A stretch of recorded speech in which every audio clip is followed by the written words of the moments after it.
Pokoknya sampean yakin pangeran iku kondang. Islam itu dipimpin kiai keliru ya mlaku, dipimpin kiai bener ya mlaku, dipimpin kiai gonta-ganti ya mlaku. Teng TV sering ana berita ustaz sodomi, ustaz ngene-ngene. Wong ya ora terus gedeng Islam, ya nyalahno ustaz iku. Ya ana Islam dibajak ekstremis ya muni Islam, sekuler ya muni Islam, liberal ya muni Islam. Ya Islam ya baik-baik saja. Ora ana masalah kan, biasa mawon. Ya ora mene dunya. Riyen Rasulullah niku rak sae-saene tiyang niku mawon disisipi tiyang munafik. Karena ndak ada cerita pendapat itu memuaskan semua pihak. Rasulullah sayangane pangeran. Niku pun ndak bisa memuaskan semua orang. Sehingga orang yang kecewa ya jadi munafik. Pemenang terima kiai, terima presiden, terima kapolri, terima pangam, nggak bisa. Apapun konsepnya itu nggak bisa. Mesti ada yang setuju pendekatan ekstremis itu persuasif. Sing sitok harus tegas. Kalau nggak tegas nggak bisa basmi akar-akarnya. Sing jare persuasif. Nak tegas mereka dendam malah kacau negara. Sing sitok kalau gak tegas mereka ngelamak. Ini kan ra iso selesai. Akhirnya nyelesaino aku sing pimpinan nurut. Akhirnya sing pendapatnya gak tinggung. Nurut ya nurut mergo dipecat tapi terus balelo sithik. Balelo apa? Sithik-sithik. Masjid ge ngoten nasibe, kiai ge ngoten. Kulo nek di murid kuatah, di santri kathah sing kiai ge kathah. Ngono kiai niku sowan kula, Gus, masjid iku ape nganakno zikir Ramadan. Dadi 24 jam full mulai bar subuh sampai sahur. Saking semangat ibadah Ramadan. Terus ibadah ning dia muni takok, ya teng masjid. Dadi masjidnya ben makmur, terbaik masjid makmur. Tas tak omongi. Lah apa ngarit ora ibadah. Apa dadi satpam mergawe iku gak ibadah. Apa nyupir angkot golek nafkah ibadah. Piye kok goblok kira karuan aja muni ngono. Astagfirullah, iki ora urusan iku, Gus. Ya urusane mergo ke takmir dadi ben keren, pas ke takmir masjid rame ngono. Berarti sing nama baiknya kan kowe. Nak pengiran ra butuh iku, pengiran kepingine seorang bapak golek nafkah. Anake kepingine sekolahan ya satpam teko, ora teko alasane itikaf. Kepingine pangeran ya bes sing tetep jalan, dadi wong sing nyetop ku ana bes aja kok mandek mergo itikaf ayo mending. Kecewa lho. Wis bae ku piye dicapik ra cukup. Padahal kula yo nyucup yo hormat, tapi tetep gremeng mergo idenya enggak keturutan. Ya kula yo ngerti rai-rai ngono ku ya biasa wae, cara kula biasa. Tapi sesuai sadar deh. Bareng ngajak wong ora gelem. Akhirnya sadar. Jebule ngandel jenengan nggo sembang kula wis suwe wong luwih ngandel aku timbang kowe. Lah bento tapi ngandel kowe. Pengaliran sesat ta. Ya masjid itu anggere sono salat jamaah iku ya wis rame cara pangeran. Ora perlu rame banget. Nak rame banget terus bakal pentol leren, satpam leren, supir angkot leren. Iku jek sepele. Dokter leren. Wong ape lara. Ape lara ape berobat ra iso. Nak larane emergensi astagfirullah minamikum taqabbal ya karim. Sajane semburu leren maling leren, copet leren, iku apik nek iso ngumpul iku. Makanya ngaji iku ambek wong alim kan, karena orang alim itu yang tahu duduk perkaranya agama. Seorang lagi yang tahu duduk perkaranya agama. Nabi itu kalau ngendikan itu sampai sahabat itu enggak bisa menampung. Kadang menyebut kebaikan satu majelis sampai 63, sampai 70. Misalnya Nabi ngendikan al-imanu bid'un wa sittuna bid'ah. Iman itu ada 63. Terus nyebut terus. Pertama ngendikan a'la la ilaha illallah, tertinggi adalah kalimat tauhid. Wa adnaha imatatul adza anit thariq, terendah adalah menyingkirkan hal-hal yang mengganggu tiang apa? Mukmin atau mengganggu jalan.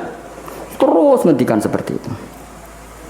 Sehingga pernah suatu saat Rasulullah itu ngaji di masjid. Rasulullah terima kiai, Rasulullah itu ngaji di masjid. Nabi kalau ngaji di masjid memang di teras, jadi terbuka. Terus ada pemuda santai dengan santainya nggo pacul, ngliwati Nabi ngaji diliwati. Nggo pacul ya santai. Singkat cerita semua sahabat itu mencibir. Celaka betul pemuda itu, ada Rasulullah ngaji tidak ikut tapi dia berlalu saja bawa cangkulnya. Kata Nabi, kamu jangan komentar demikian. Jika dia kerja menafkahi ibunya yang lemah atau anaknya yang lemah, dia juga ibadah dan itu juga sunnahku. Akhirnya sahabat mereka sadar. Jadi untuk meramaikan Islam itu tidak harus semuanya ngaji di masjid. Sing ape kerja ya ben kerja. Sing penting ora dadi gremo. Ora pengedar narkoba. Nah, itu ora kerja Kang, perusakan. Jadi sebetulnya orang tuh nggak bisa mengatakan kerja mau pengedarkan narkoba itu ndak, pengrusakan tuh namanya. Tapi kayak adol pentol terus hal-hal yang halal itu namanya apa? Kerja, dan kerja itu ibadah. Efek dari pemikiran ulama yang seperti ini, akhirnya masjid daerah ulama itu sepi-sepi.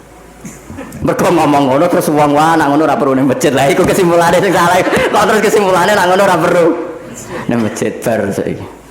Maksudnya orang ngono sing di aktivitas nggih monggo. Nek sing ada aktivitas timbang turu ning omah kene aduk ibadah ning masjid aja aduk turu ning masjid.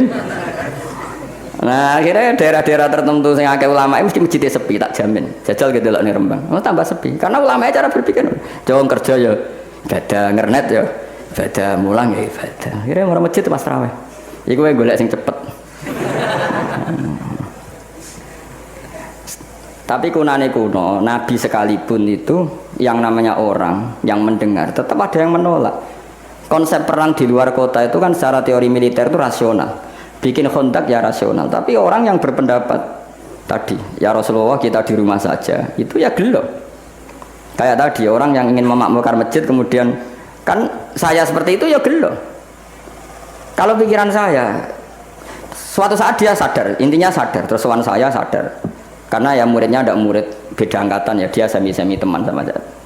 Tak omong ini, cong kowe nak pancen seneng masjid tenan, masjid itu juga jadi problem bagi umat.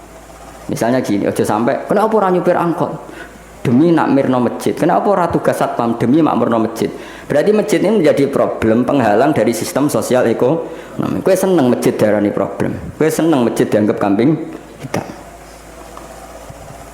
Ya sudah, sholat jamaah saja, sholat jamaah di masjid. Terus yang nganggur-nganggur ya ke masjid. Tapi kalau yang sibuk ya monggo, asal itu halal ya ibadah. Ketika Nabi setiap aktivitas muslim asal halal itu apa? Ibadah.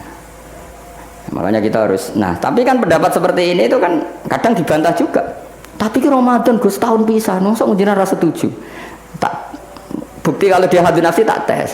Ya wes aku setuju. Syaratnya ketuane takmir aku. Jadi masjid rame pas kowe ra ketua takmir. Isen dene karena dia ingin punya prestasi. Berarti sawang wow pas dia ketua takmir hadun nafsi enggak? Hadun nafsi pasti dia itu cari. Ya jajal pengajian sing gede-gede, mereka pengurus takmir kok pengen pas era ini tahu pengajian gede. Pas gak pengurus takmir terus ana pengajian gede. Wah apa rame-rame bareng. Padahal orangnya sama. Nah itu ulama itu tukang ngomong seperti itu, mungkin menyakitkan, tapi ulama itu terus ngomong seperti itu supaya agama ini dibawa berdasar ikhlas, bukan hadzun nafsi, bukan kepentingan pribadi. Tapi tentu ulama tetap ngomong iktikaf ya sunat baik, kerja ya baik, amal lainnya asal baik ya baik, ngomong gitu terus. Tapi kan mangkal loh akhir ulama, karena bagi pengurus masjid baik itu pas Ramadan ya masjidnya rame. Bagi yayasan yatim piatu amal apa ya dikekno yayasan yatim piatu. Bagi KBIH, bagi travel amal apa ya umroh. Ya udah. Jadi tenan kula raguyan. Mana mungkin travel umroh dalil kowe nek ada dhuwit luwih kekno cah yatim kekno masjid gak payu travelnya. Tapi dalilnya al umroh ilal umroh kafaratun lima bainahuma. Umroh itu yang mengkafaroi dosa. Jadi dan itu kersane Allah, orang macam-macam pikirannya kersane Allah dan baik-baik saja. Dunia diokal-akali ini ya baik-baik saja. Allah ya tenang aja tetap sugih. Cuma ulama harus ngomong seperti saya. Jadi karena keterbatasan manusia sehingga yayasan yatim piatu mesti ngomong seakan-akan ibadah terbaik yang nyumbang yatim piatu. Nanti yang di travel ibadah terbaik ya sowan nabi umroh. Nanti sing jamaah thariqah ya ibadah terbaik itu thariqah. Semua dan itu semuanya baik enggak masalah, kita enggak masalah. Tapi kalau memaksa orang lain harus seperti itu dan mengkerdilkan kebenaran hanya surahnya gambarannya seperti itu, kita sebagai ulama harus melawan. Karena Nabi dawuh kebaikan itu sekian jumlahnya. Terus Nabi menyebut di satu majelis itu 60. Sampai yang diantara yang disebut itu nganti ana sing jorok. Wa fi buti ahadikum sedekah. Kowe ngeloni bojomu iku sedekah. Sampai sahabat takok, "Ya Rasulullah, masa urusan gitu ibadah? Ayati ahaduna syahwatahu wa huwa la ilaihi ajrun." Masa urusan kelon itu ganjaran ibadah. Terus Nabi jawab,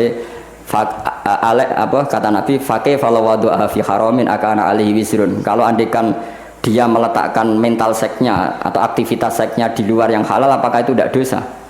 Iya ya Rasulullah. Terus kata Nabi, wa kadzalika, begitulah kalau diletakkan di halal dia juga dapat apa paha.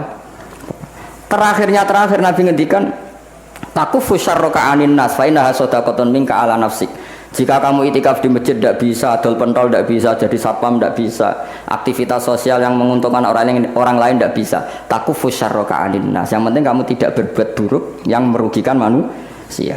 Sehingga sampai ada riwayat dari orang sufi, ibadahnya orang zaman akhir itu tidur, karena tidur itu gak ganggu wong. Iya, paling bojo tok sepeten. Tapi kan yo nyopet yo ora, zina yo ora, ndelok wong ayu yo ora.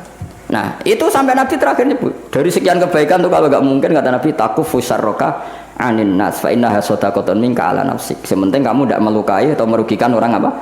Nah, Sehingga misalnya ulama kok ngerti ada orang tidur di rumah, wong apik, gak ganggu wong.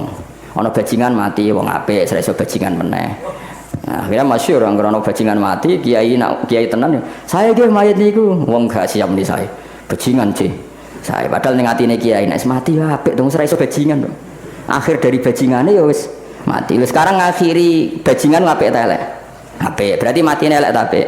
Apik. Maksudnya kiai apik matine ora apik wonge. Lah ngomong gak trimo pikirane apik ku. Wonge. Lah kiai wis ndake wis pinter maksudnya. Apik ngene iki. Ngomong keberatan. Ayo ngomong apik. Ya saya kan wedi yo. Nggih apik. Lah itu ilmu. Jadi ngaji ilmu itu orang harus punya kesiapan pendapat meskipun itu kita tidak siap. Wa wasa antakrahu syai'a wa huwa khairul lakum. Pendapat meskipun kamu kadang tidak cocok, bisa saja menurut Islam itu ini lebih apa? Baik. Karena tadi kebaikan itu sekian bentuk. Bisa ulang, kebaikan itu sekian apa? Bentuk.